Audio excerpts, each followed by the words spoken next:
Good morning. Welcome back to Bookie Monsters. My name is PK, the Bookie Monster, and we are here to look at new releases this week. We do that every day, Monday, Tuesday, Wednesday, Thursday, Friday. Today's Wednesday, August 30th, and we're going to be looking at fantasy today. Good morning, Alicia. How are you doing? For some reason, my folks are thinking it's fall, which I'm okay with, but I just want to pour my coffee.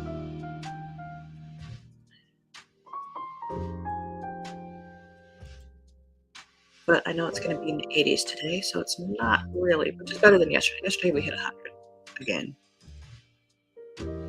Let's turn off that vibe. And we will go to doing fine. Excellent. Good to hear. Even if we aren't doing fine, we choose to feel fine, it is fine. Okay.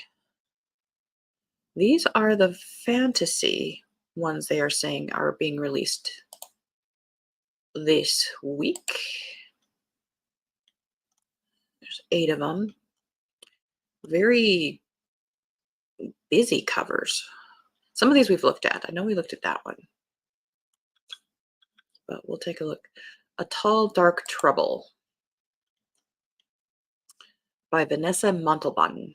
Twin sisters Ophelia and Delphi know better than to get involved with magic. Their mommy has seen to that. After all, it was magic that cursed their family, turning love into a poison. Romance is off the table for the Sanchez women. They've seen the curse take hold enough times to know how that road ends, and yet sometimes a girl catches feelings and just can't help herself. When Ophelia and Delphi begin having premonitions of a series of murders, the sisters know it's time to embrace their magical inheritance to get to the bottom of the mystery and save innocent lives.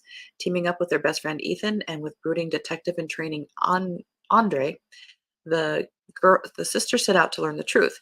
They just need to make sure mommy doesn't find out what they're up to. Meanwhile, in 1980 Cuba, Anita struggles with a different magical conflict. Her mother, Mommy Orti, is a bruja who belongs to a secret coven of elders, and Anita knows she will be forced to join the coven herself one day. She sees no escape, though the thought of staying and letting this future claim her is terrifying. Ophelia, Delphi, and Anita's stories collide as each woman steps into her power and embraces who she truly is, refusing to be subdued by any person, coven, or a curse. Young adult. Good morning, Mary. Happy Wednesday. I've been watching Adalia make landfall in Florida.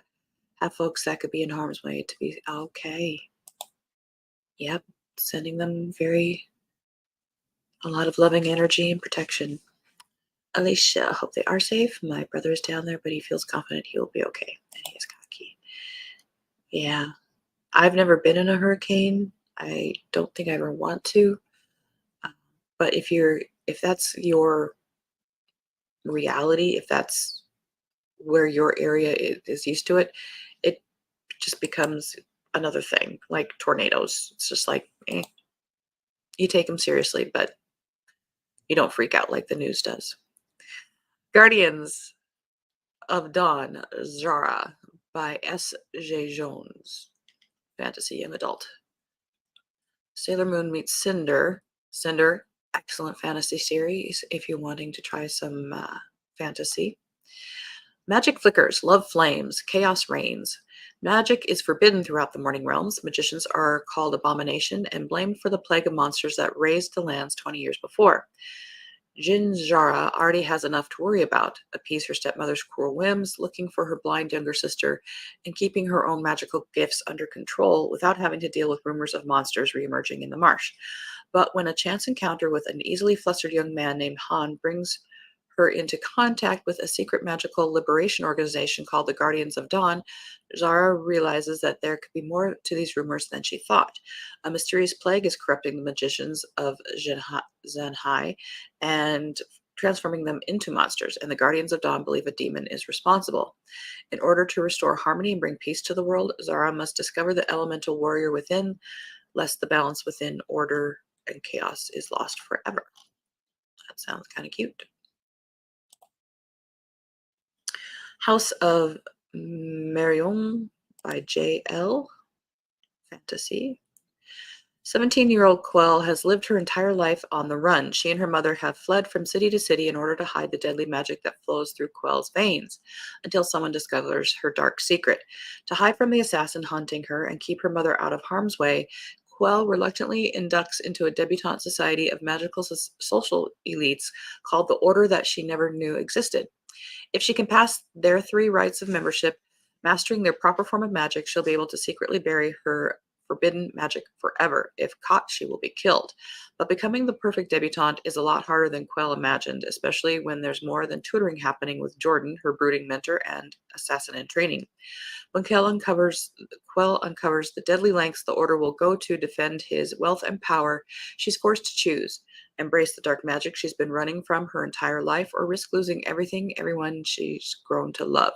Still, she fears the most formidable monster she'll have to face is the one inside.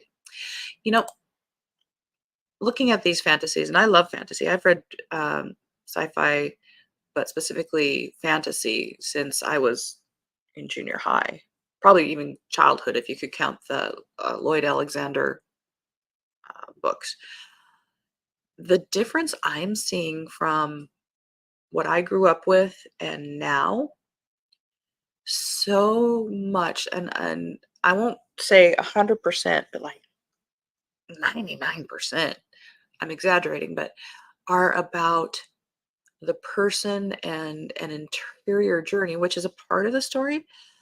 But I grew up with epic fantasy where it was the quest, and I miss those kinds of books. And you don't really see those anymore. And I think it's a generational thing too. But that's just me. Uh, I've hit her to The Beast, and the Beast is Me by Jameson Shea. Case in point. Oops. Good morning, Deborah.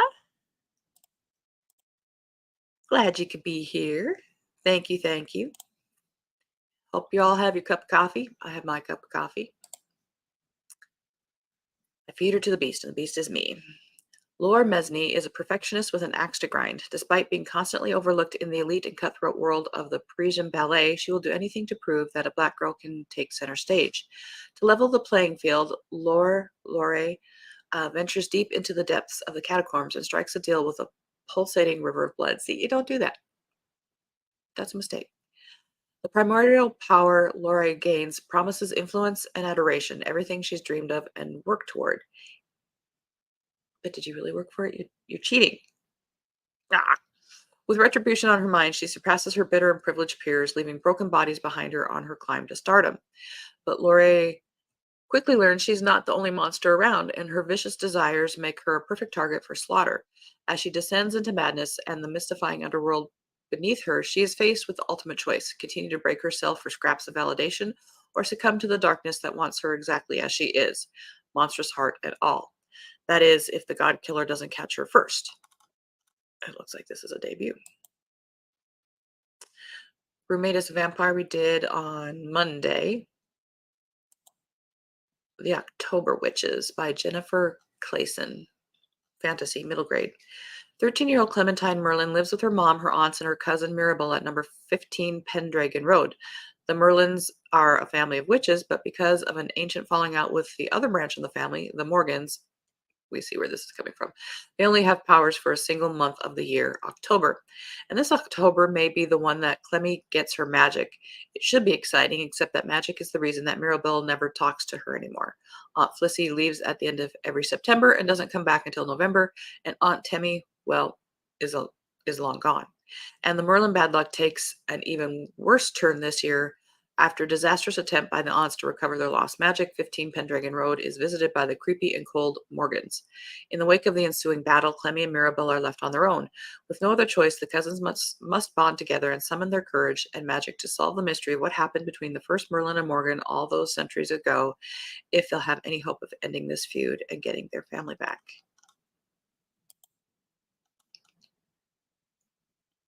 The Phoenix King by Aparna Verma. In the kingdom where flames hold magic and the desert hides secret, An ancient prophecy comes for an assassin, a princess, and a king, but none are ready to face destiny, and the choices they make could burn the world. If we carry the burdens of our fathers, we'll never know what it means to be free. For Elena Adia Ravens, fire is yearning. She longs to feel to feel worthy of her phoenix god, of her ancestors who transformed the barren dunes of Seon into a thriving kingdom. But though she knows the ways and wiles of the desert better than she knows her own skin, the secrets of the eternal flame elude her, and without them she'll never be accepted as queen. For Leo Malhari Ravens, fire is control. He is not ready to give up his crown. There's still too much work to be done to ensure his legacy remains untarnished, his family protected. But power comes with a price, and he'll wage war with the heavens themselves to keep from paying it. For Yasin Knight, fire is redemption. He dreams of shedding his past as one of Seon's most deadly assassins, of laying to rest the ghosts of those he has lost. If joining the court of flame and serving the royal Ravens family, the very people he once swore to eliminate, will earn him that, he'll do it no matter what they ask of him. But the phoenix watches over all, and the fire has a will of its own. It will come for all three. It will come for all three. It will come for Seon itself, and they must either find a way to withstand the blaze or burn to ash. First in a trilogy.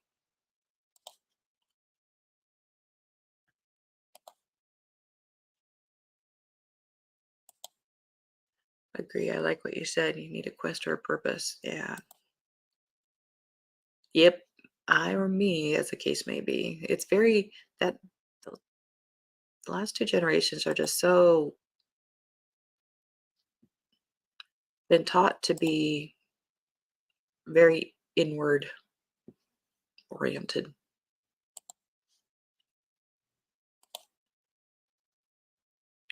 As much as they, say save the planet and blah blah blah, it's really all about them. I say this as a Gen X. Vivian Van Tassel and the Secret of Midnight Lake. Fantasy, middle grade by Michael Whitwer. 12-year-old Vivian Van Tassel is angry about her mom's mysterious and sudden death, at her dad for uprooting their lives in Chicago to move to the sleepy, creepy town of Midnight Lake, at the bullies who seem to be drawn to her no matter how much she tries to keep her head down, but mostly angry at herself for causing bad things to happen wherever she goes.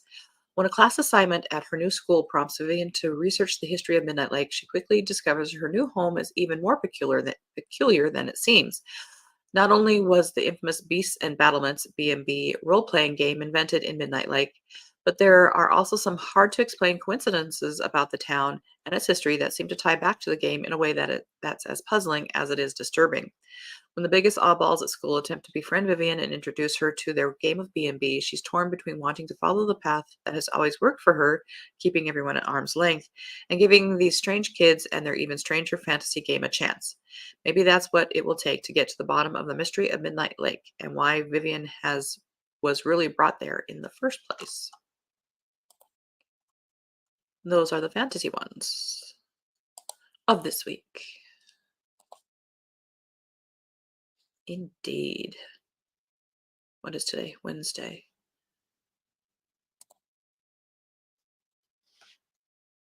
Let's take a quick look at regular fiction. What time are we at? 6:14. We've got some time. What I'm trying to do is save as much time for Spy versus Spy on Thursday. We still have to look at some cozies, though. Excuse me, coffee was required.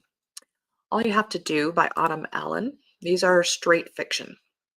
This is a young adult. In All You Have to Do, two Black young men attend prestigious schools nearly 30 years apart, and yet both navigate similar forms of insidious racism. In April 1968, in the wake of Martin Luther King Jr.'s assassination, Kevin joins a protest that shuts down his Ivy League campus. In September 1995, amidst controversy over the Million Man March, Gilbert Gibran challenges the see-no-color hypocrisy of his prestigious New England prep school. As the two students, whose lives overlap in powerful ways, risk losing the opportunities their parents worked hard to provide, they move closer to discovering who they want to be instead of accepting as fact who society and family tell them as they are. Harlem After Midnight. Now, I have this one down as a mystery by Louise Hare. A body falls from a townhouse window in Harlem, and it looks like the newest singer at the Apollo in this evocative, twisting new novel from the author of Miss Aldrich Regrets. Harlem, 1936. Lena Aldrich grew up in a cramped corner of London hearing stories of the bright lights of Broadway. She always imagined that when she finally went to New York City, she'd be there with her father, but now he's dead and she's newly arrived and alone, chasing a dream that has quickly dried up.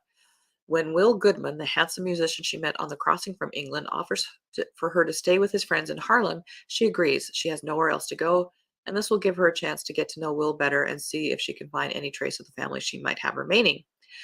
Will's friends welcome her with open arms, but just as Lena discovers the stories her father once told her were missing giant pieces of information, she also starts to realize the man she's falling too fast and too hard for has secrets of his own, and they might just place a target on her back, especially when she's drawn to the brightest stage in town. Well, maybe it is more fiction than mystery. Holler Child by, stories. I don't do short stories. Sorry. Skipping. Learned by Heart by Emma Donoghue. Drawing on years of investigation in Ann Lister's 5 million-word secret journal, Learned by Heart is the long-buried love story of Eliza Rain, an orphan heiress banished from India to England at age 6, and Anne Lister, a brilliant, troublesome tomboy who meet at the Manor School for Young Ladies in York in 1805 when they are both 14. Emotionally intense, psychologically compelling, and deeply researched, Learned by Heart is an extraordinary work of fiction by one of the world's greatest storytellers. Full of passion and heartbreak, the tangled lives of Anne Lister and Eliza Rain form a love story for the ages. So, more under historical. Terrace Story by Hilary Lichter. Annie, Edward, and their young daughter Rose live in a cramped apartment. One night, without warning, they find a beautiful terrace hidden in their closet. It wasn't there before, and it seems to only appear when their friend Stephanie visits. A city dweller's dream come true, but every extra bit of space has a hidden cost, and the terrace sets off a seismic chain of events forever changing the shape of their tiny home and the shape of their world. Terrace Story follows the characters who suffer these repercussions and reverberations, the little family of three, their future now deeply uncertain, and those who orbit their fragile universe. The distance and love between these characters expands limitlessly across generations. How far can the mind travel when it's looking for something that is gone? Where do we put our loneliness, longing, and desire? What do we do with the emotions that seem to stretch beyond the body, beyond the boundaries of life and death? Based on the National Magazine award-winning story, Hilary Lichter's profound second novel asks how we nurture love when death looms over every moment. From one of our blah, blah, blah. Interesting. The Breakaway by Jennifer Weiner. 34-year-old Abby Stern has made it to a happy place. True, she still has gig jobs instead of a career, and the apartment where she's lived since college still looks like she just moved in. But she's got good friends, she's got her bike, and her bike club in Philadelphia. She's at peace with her plus-size body, at least most of the time, and she's on track to marry her childhood sweetheart. Abby and Mark met at the weight loss camp Abby's perpetually dieting mother Eileen forced her daughter to attend. 15 years later, when Abby reconnects with a half his size Mark and finds out that he still adores her, it feels like fate. Yet Abby can't escape the feeling that something isn't right, or the memories of one mind-blowing night spent with a man named Sebastian 2 years ago. So when Abby gets a last-minute call to lead a group bike trip from New York City to Niagara Falls, she's happy to have a time away from Mark and a chance to make up her mind. But on the first day, Abby is shocked when she sees a familiar face in the tour group, Sebastian, the one-night stand she never thought she'd see again. As a serial dater who lives 100 miles away, Sebastian is far from Mr. Perfect, and Abby is determined to keep her distance even if their chemistry is undeniable. To make things even worse, there's a last-minute addition to the trip, Abby's mother, Eileen, whom Abby blames for a lifetime of body shaming and insecurities she's still trying to undo. Over the next 2 weeks, strangers become confidants, hidden truths come to light, and a teenage girl with a secret will unite all the writers in surprising ways, while all of Abby's certainties about herself, her mother, and nature of love are challenged. The Lost Manuscript by Molly Rushmeyer. An intriguing story, excuse me, for bibliophiles and lovers of bookish literature, featuring an American professor who travels to an English castle at the invitation of her British ex-husband to search for a fabled lost illuminated manuscript that may have cost her grandmother her life. Hello, you've got me. Laura Lockwood's life hasn't been the same since her marriage fell apart and her grandmother went missing. Could finding the lost hand illustrated manuscript her historian grandmother obsessively tried to prove existed give her the closure she needs? When her British estranged husband Alex begs her to come teach a history class at an English castle in Alnwick, England, she's reluctant until he mentions he's found her grandmother's missing journal. Following clues her grandmother left, they hope they don't meet the same fate as Alora's grandmother, and they wonder if there's a chance to mend their broken marriage. But finding the truth may rewrite history, and there are forces that will do anything to stop them. Plus, second chance love? You may have got me. Where There Was Fire by John Manuel Arias. Costa Rica, 1968, when a lethal fire erupts at the American Fruit Company's most lucrative banana plantation, burning all evidence of a massive cover up, the future of Teresa Cepeda Valverde's family is changed forever. Now, 27 years later, Teresa and her daughter Lyra are still picking up the pieces. Lyra wants nothing to do with Teresa, but is desperate to find out what happened to her family that fateful night. Teresa, haunted by a missing husband and the bitter ghost of her mother, Amarga, is still unable to reconcile the past. What unfolds is a story of a mother and daughter trying to forgive what they do not yet understand, and the mystery at the heart of one's family's rupture, steeped in machismo, jealousy, labor uprisings, and the havoc wreaked by banana plantations in Central America. Brimming with ancestral spirits, omens, and the anthropomorphic forces of nature, John Manuel Arias weaves a brilliant tapestry of love, lost secrets, and redemption. That kind of has a Isabella Allende vibe to me. The bell went off, but we got one more here. We're gonna push through unless it's short stories. My Work by Olga Ravin, fiction in translation. After giving birth, Anna is utterly lost. She and her family move to the unfamiliar snowy city of Stockholm. Anxiety threatens to completely engulf Anna, who obsessively devours online news and compulsively orders clothes she can't afford. To avoid sinking deeper into her depression, she forces herself to read and write. My Work is a novel about the unique and fundamental experience of giving birth, mixing different literary forms, fiction, essay, poetry, memoir, and letters to explore the relationship between motherhood, work, individuality, and literature. And then there is a blurb. Oh, we made it.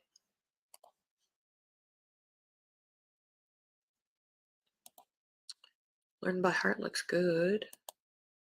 That went fast. It always goes so fast. Oh, that alarm should goes like, yep. I don't know. I mean, we could do books all day. And I was trying to think of with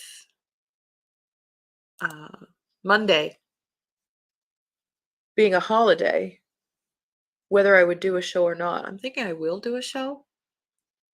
Um, and it might not be as early, but it would be more than the 25 minutes. I'll have to play around with that idea. We'll see. See how that goes. Anyway, I appreciate you guys showing up so much. I hope you have a beautiful day. Um, Tomorrow, I think we'll be able to do some more Spy versus Spy. Definitely Friday. Friday is Spy versus Spy September. So I hope you're getting some good ideas. And doesn't mean you have to read constantly Spy versus Spy, but at least give one book a try if you've not done it before. Hope to see you later. You will. I'll join as well. Hope everyone has a great day and thanks for the fun. You betcha. I so appreciate. So tonight I do not do sprints. It is on Sarah's channel, which is the Bookish Knitter. She'll be starting at 5 Mountain Time, 7 Eastern Time. So if you want to do some sprinting, but I will be sprinting tomorrow at our usual time. Other than that, and then Saturday it will be my third day, and we'll get to that. All right, everybody. Thank you so much. And as it says here, don't be a bookworm, be a bookie monster. Nom nom nom. Thank you. God bless.